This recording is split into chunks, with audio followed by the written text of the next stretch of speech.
News first channel ವೀಕ್ಷಕರಿಗೆ ಭವಿಷ್ಯ ಈ ದಿನ ಕಾರ್ಯಕ್ರಮಕ್ಕೆ ಸ್ವಾಗತ.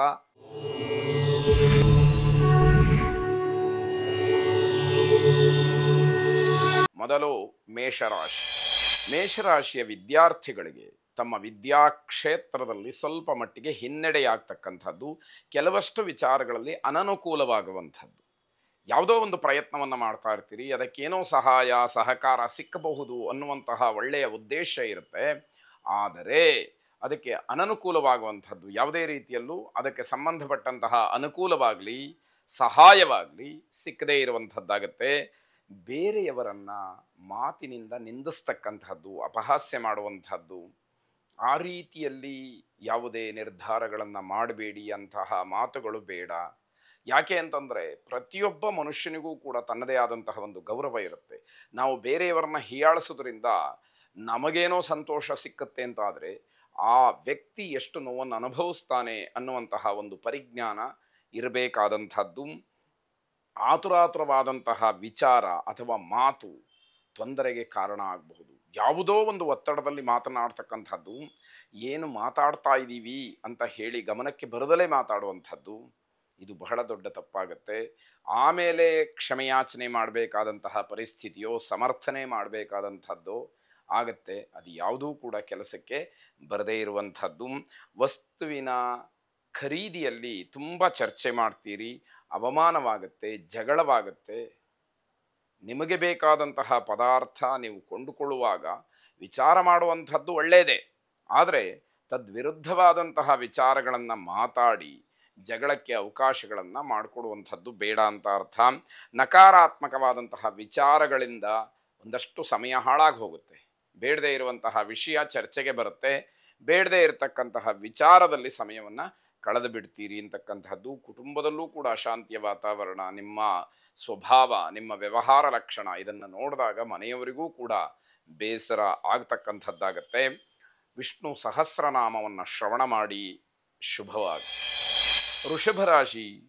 ಕುಟುಂಬದ ಮೂಲವನ್ನು ಸರಿಯಾಗಿ ಹುಡುಕಿ ಸರಿಪಡಿಸ್ಕೊಳ್ಬೇಕು. ಯಾವ ಕುಟುಂಬದಿಂದ ನಾವು ಬಂದಿದ್ದೀವಿ, ನಮ್ಮ ಮನೆ ದೇವರು ಯಾವುದು, ಏನು ವ್ಯತ್ಯಾಸ ಆಗಿದೆ, ಕುಟುಂಬದಲ್ಲಿ ಏನು ಒಂದಷ್ಟು ಆಗಬಾರದೇ ಇರತಕ್ಕಂಥದ್ದೆಲ್ಲ ನಡೀತಾ ಇದೆ, ಇದಕ್ಕೆ ಕಾರಣ ಏನು, ಈ ರೀತಿ ವಿಮರ್ಶೆಯನ್ನು ಮಾಡಿ ಸರಿಯಾದಂತಹ ರೀತಿಯಲ್ಲಿ ನಿಮ್ಮ ಮೂಲವನ್ನು ಹುಡುಕಿಕೊಳ್ಳಬೇಕಾದಂಥದ್ದು, ಅದರಂತೆ ನಡಿಬೇಕಾದಂಥದ್ದು ಬಹಳ ಮುಖ್ಯವಾಗುತ್ತೆ.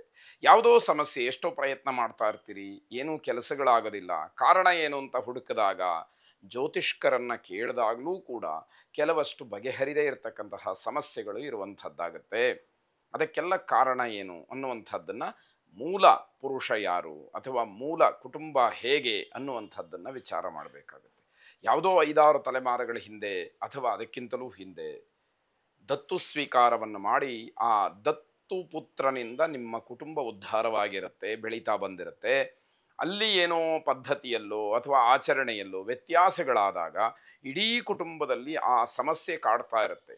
ದುಡ್ಡಿಗೆ ಕೊರತೆ ಇಲ್ವಾ ಅಂತ ಕೇಳಿದ್ರೆ ಖಂಡಿತ ಇರೋದಿಲ್ಲ, ದುಡ್ಡಿರುತ್ತೆ. ಹಾಗಂತ ಯಾವ ಕೆಲಸಗಳು ಆಗ್ತಾ ಇರೋದಿಲ್ಲ, ಅಥವಾ ಮನಸ್ಸಿಗೆ ಸಮಾಧಾನ ಇರೋದಿಲ್ಲ, ಮನೆಯಲ್ಲಿ ಏನೋ ಜಗಳ ಅಥವಾ ಬೇರೆಯವರು ನಿಷ್ಠೂರ ಮಾಡ್ತಕ್ಕಂಥದ್ದು, ಒಬ್ಬರನ್ನ ಕಂಡ್ರೆ ಮತ್ತೊಬ್ಬರಿಗೆ ಆಗದೇ ಇರತಕ್ಕಂಥದ್ದು, ಹೊರಗಿನ ವ್ಯವಹಾರದಲ್ಲೂ ಹೌದು ಕುಟುಂಬದಲ್ಲೂ ಹೌದು. ಅಣ್ಣ ತಮ್ಮಂದರ ಮಧ್ಯದಲ್ಲಿ ಭಿನ್ನಾಭಿಪ್ರಾಯ, ಗಂಡ ಹೆಂಡತಿಯ ಮಧ್ಯದಲ್ಲಿ ಜಗಳ, ಹಲವಾರು ದಿವಸಗಳಿಂದ ಮಕ್ಕಳಿಲ್ಲದೇ ಇರತಕ್ಕಂಥದ್ದು, ಹೀಗೆ ಸಮಸ್ಯೆಗಳ ಪಟ್ಟಿ ಬೆಳೀತಾ ಹೋಗುತ್ತೆ. ಇದನ್ನು ಸರಿಯಾಗಿ ತಿಳಿದು ಅದರಂತೆ ಆಚರಣೆಗೆ ತರುವಂತಹದ್ದು ಬಹಳ ಮುಖ್ಯವಾಗತ್ತೆ. ಸತ್ಯಕ್ಕೆ ಹತ್ತಿರವಾದಂತಹ ಜೊತೆಗೆ ಉಪಯೋಗಕ್ಕೆ ಬರುವಂತಹ ಚರ್ಚೆಯನ್ನು ಮಾಡಿ ಅನ್ನುವಂಥದ್ದು ಸಲಹೆ. ಅನಗತ್ಯವಾದಂತಹ ವಿಚಾರಕ್ಕೆ ಜಗಳಗಳು ಆಗುವಂಥದ್ದಿರುತ್ತೆ. ಸಹೋದರರಲ್ಲಿ, ಅಣ್ಣ ತಮ್ಮ ಅಕ್ಕ ತಂಗಿಯರಲ್ಲಿ ಭಿನ್ನಾಭಿಪ್ರಾಯದ ಮಾತು, ಯಾರೂ ಕೂಡ ಒಂದು ತೀರ್ಮಾನಕ್ಕೆ ಬರಲಿಕ್ಕೆ ಸಾಧ್ಯ ಆಗದೇ ಇರತಕ್ಕಂಥದ್ದು. ನಿಮ್ಮ ಸ್ವಭಾವವೇ ನಿಮಗೆ ಸಮಸ್ಯೆಯಾಗಿ ಪರಿಣಮಿಸುತ್ತೆ. ಸ್ವಲ್ಪ ಬದಲಾವಣೆಯನ್ನು ಮಾಡಿಕೊಳ್ಬೇಕು. ಮೊಂಡುತನ ಅಂತಕ್ಕಂಥದ್ದು ಅಷ್ಟು ಒಳ್ಳೆಯದಲ್ಲ ಅನ್ನುವಂಥದ್ದು. ವಿಷ್ಣುವಿನ ಆರಾಧನೆ, ವಿಷ್ಣುವಿನ ಪ್ರಾರ್ಥನೆಯನ್ನು ಮಾಡಿ ಶುಭವಾಗಿ. ಮಿಥುನ ರಾಶಿ. ಸ್ಥಿರವಾದಂತಹ ಮನಸ್ಸಿಲ್ದಲೆ ಅನೇಕ ವಿಧವಾದಂತಹ ಗೊಂದಲಕ್ಕೆ ಸಿಗಹಾಕ್ಕೊಳ್ತೀರಿ.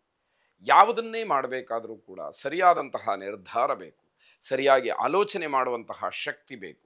ಅದರಿಂದ ದೂರವಾದಾಗ ಮನಸ್ಸಿಗೆ ಅನಿಸಿದ್ದನ್ನು ನಾವು ಮಾಡ್ತೀವಿ. ಸರಿ ತಪ್ಪುಗಳ ವಿವೇಚನೆಯಲ್ಲಿ ಕಡಿಮೆ ಆಗುತ್ತೆ, ಕಳೆದು ಹೋಗುತ್ತೆ, ಇಲ್ಲದೇ ಆಗತ್ತೆ ಅನ್ನುವಂಥದ್ದು ಗಮನಿಸಬೇಕಾದಂಥದ್ದು. ಜೊತೆಗಿದ್ದಂತಹ ಸ್ನೇಹಿತರೂ ಕೂಡ ನಿಮ್ಮ ಸ್ವಭಾವದಿಂದ ದೂರವಾಗ್ತಾರೆ. ಪ್ರಾಣ ಸ್ನೇಹಿತರು, ಆತ್ಮೀಯರು, ಆಪ್ತಮಿತ್ರರು ಅಂತ ಹೇಳ್ಕೊಂಡಿರ್ತೀರಿ. ಆದರೆ ಪ್ರತಿನಿತ್ಯದ ನಿಮ್ಮ ವ್ಯವಹಾರಗಳನ್ನು, ನಿಮ್ಮ ನಡೆ ನುಡಿಗಳನ್ನು ಗಮನಿಸ್ತಾ ಒಬ್ಬೊಬ್ಬರೇ ದೂರವಾಗ್ತಕ್ಕಂತಹ ಸಾಧ್ಯತೆಗಳು ಹೆಚ್ಚಾಗಿರುತ್ತೆ. ದಿನದ ಆರಂಭದಲ್ಲಿ ತೊಂದರೆ ಅಥವಾ ಸಮಸ್ಯೆ ಇದೆ ಅಂತ ಹೇಳಿ ನಿಮಗೆ ಆ ಸೂಚನೆಗಳು ಗೊತ್ತಾಗತ್ತೆ. ಆಗಲೂ ಕೂಡ ನೀವು ಅದನ್ನು ಗಮನಿಸ್ತಿಲ್ಲ, ನಾನೇನೋ ಮಾಡಿಬಿಡ್ತೀನಿ ಅಂತ ಮುಂದುವರೆದಾಗ ದೊಡ್ಡ ಮಟ್ಟದ ತೊಂದರೆಯನ್ನು ಅನುಭವಿಸಬೇಕಾದಂಥದ್ದಾಗತ್ತೆ. ಸರಿಯಾಗಿ ಗಮನಿಸ್ಕೊಳ್ಳಿ. ನಿಮ್ಮ ಮನಸ್ಸು ಅಧೈರ್ಯದಿಂದ ಕೂಡಿರುತ್ತೆ. ಹುಚ್ಚು ಧೈರ್ಯ ಅಷ್ಟೇ, ನಾನೆಲ್ಲ ಮಾಡಿಬಿಡ್ತೀನಿ ಅಂತಕ್ಕಂಥದ್ದು. ಯಾವುದೋ ಒಂದು ಭಾಗದಲ್ಲಿ ಹೆದರಿಕೆ, ಭಯ, ಆತಂಕ ಅಂತಕ್ಕಂಥದ್ದು ಮನೆ ಮಾಡಿರುತ್ತೆ. ಅದು ನಿಮ್ಮನ್ನು ಒಂದು ಹೆಜ್ಜೆ ಹಿಂದಕ್ಕಿಡುವ ಹಾಗೆ ಮಾಡುವಂಥದ್ದಾಗತ್ತೆ. ಸಾಯಂಕಾಲದ ಸಮಯದಲ್ಲಿ ಮಾಡಿದಂತಹ ಯಾವ ಚರ್ಚೆ ಇರುತ್ತೆ ಇವತ್ತು, ಅದು ಯಾವುದೇ ರೀತಿಯ ಅನುಕೂಲಕ್ಕೆ ಬರೋದಿಲ್ಲ, ಕೇವಲ ಮಾತಾಗತ್ತೆ ಅಷ್ಟೇ ಅನ್ನುವಂಥದ್ದು ಗೊತ್ತಿರಲಿ. ನೀವು ಎಷ್ಟು ನಯವಾಗಿರ್ತಿರೋ, ವಿಧೇಯರಾಗಿರ್ತಿರೋ, ವಿನಮ್ರರಾಗಿರ್ತಿರೋ ಅಷ್ಟು ನಿಮಗೆ ಗೌರವ ಹೆಚ್ಚಾಗುವಂಥದ್ದಿರುತ್ತೆ. ಭಗವದ್ಗೀತಾ ಶ್ಲೋಕವನ್ನು ಶ್ರವಣ ಮಾಡಿ. ಅದು ಯಾವುದು ಬೇಕಾದರೂ ಆಗ್ಬೋದು. ಯಾಕೆ ಅಂತಂದರೆ ಅಲ್ಲಿ ಅರ್ಜುನನಿಗೆ ಶ್ರೀಕೃಷ್ಣ ಉಪದೇಶ ಮಾಡಿದಂತಹ ಇಡೀ ಭಗವದ್ಗೀತೆ ಪ್ರತಿಯೊಂದು ಶ್ಲೋಕವೂ ಕೂಡ ಮಹತ್ತರವಾದಂಥದ್ದು. ಆ ಉಪದೇಶ ಅರ್ಜುನನಂತಹ ಮಹಾವೀರನನ್ನೇ ಪರಿವರ್ತನೆ ಮಾಡಿದಂತಹ ಶ್ಲೋಕ. ಹಾಗಾಗಿ ಜನಸಾಮಾನ್ಯರಿಗೆ ಅದು ಸಾರ್ವಕಾಲಿಕವಾಗಿ ಉಪಯುಕ್ತವಾದಂತಹ ಅಥವಾ ಸಮಸ್ಯೆಗಳನ್ನು ಬಗೆಹರಿಸ್ತಕ್ಕಂತಹ ಗ್ರಂಥ ಅಂತ ಹೇಳಬೇಕು. ಶುಭವಾಗಿ.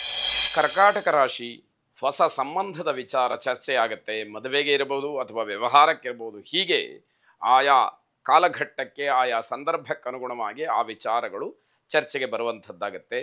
ಮಕ್ಕಳ ಬಗ್ಗೆ ತುಂಬ ಎಚ್ಚರಿಕೆಯನ್ನು ವಹಿಸಬೇಕು. ಮಕ್ಕಳ ಆಟ ಪಾಠ ವಯೋಮಾನಕ್ಕೆ ಅನುಗುಣವಾದಂತಹ ಎಲ್ಲ ಅವರ ನಡವಳಿಕೆ, ಮಾತು, ಚಲನ ವಲನ ಇತ್ಯಾದಿಗಳನ್ನು ಪರಿಪೂರ್ಣವಾಗಿ ಗಮನಿಸ್ಕೊಳ್ಬೇಕು. ಏನು ವ್ಯತ್ಯಾಸ ಆದರೂ ಆ ಕ್ಷಣದಲ್ಲಿ ಅದನ್ನು ಗಮನಿಸಿ, ಗುರುತಿಸಿ ಸರಿಪಡಿಸ್ತಕ್ಕಂಥದ್ದಾಗಬೇಕು. ಮುಂದೆ ಅದು ತೊಂದರೆಗೆ ಕಾರಣ ಆಗಬಾರ್ದು ಅನ್ನುವಂಥದ್ದು. ಕೆಲವು ವಿಚಾರಗಳಲ್ಲಿ ಮನೆಯವರು ನಿಮ್ಮನ್ನು ಪರಿಗಣಿಸೋದಿಲ್ಲ, ನಿಮಗೆ ಮನೆಯವರಿಂದಲೇ ಬೆಲೆ ಸಿಕ್ಕೋದಿಲ್ಲ, ಅಥವಾ ಯಾವುದೋ ಒಂದು ಮಾತುಕತೆಯನ್ನು ಆಡಬೇಕು, ಒಂದು ವಿಚಾರ ಮಾಡಬೇಕು ಅಂತಾದಾಗ ನಿಮ್ಮನ್ನು ಹೊರಗಿಟ್ಟು, ನಿಮ್ಮನ್ನು ಕೈಬಿಟ್ಟು, ನಿಮ್ಮ ಅನುಪಸ್ಥಿತಿಯಲ್ಲಿ ಆ ತೀರ್ಮಾನಗಳನ್ನು, ಆ ಚರ್ಚೆಯನ್ನು ಮಾಡುವಂಥದ್ದು ಆಗಬಹುದು ಅಂತ ಅರ್ಥ. ಮಹಿಳೆಯರು ಸೌಹಾರ್ದಯುತವಾಗಿ ವರ್ತಿಸಬೇಕಾದಂಥದ್ದು ಮುಖ್ಯವಾಗುತ್ತೆ. ಯಾವುದೋ ಒಂದು ಅಧಿಕಾರದ ದೃಷ್ಟಿಯಿಂದ ಮಾತುಗಳನ್ನು ಆಡಿದಾಗ ನಿಮಗೂ ಅವಮಾನ ಹಿಂದೆ ಇರುತ್ತೆ ಎನ್ನುವಂಥದ್ದನ್ನು ತಿಳಿಬೇಕಾಗತ್ತೆ.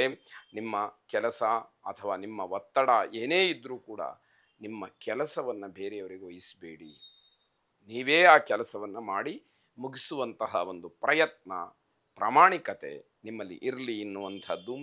ಬೇರೆಯವರ ವಿಚಾರಕ್ಕೆ ತಲೆ ಹಾಕ್ತೀರಿ, ಮನೆಯಲ್ಲೇ ಆಗಬಹುದು, ಹೊರಗಿನ ಪ್ರಪಂಚದಲ್ಲೇ ಆಗಬಹುದು, ಅವಮಾನಕ್ಕೆ ಅದು ಕಾರಣವಾಗುತ್ತೆ. ಅದು ಬೇಡ. ನಿಮ್ಮ ತನವನ್ನು, ನಿಮ್ಮ ಒಂದು ಸ್ಥಾನಮಾನವನ್ನು, ಗೌರವವನ್ನು, ಮರ್ಯಾದೆಯನ್ನು ನೀವು ಉಳಿಸ್ಕೊಳ್ಳಿ ಅಂತಕ್ಕಂಥದ್ದು. ಮನೋಭವ ಮಂತ್ರವನ್ನು ಶ್ರವಣ ಮಾಡಿ. ಶುಭವಾಗಲಿ.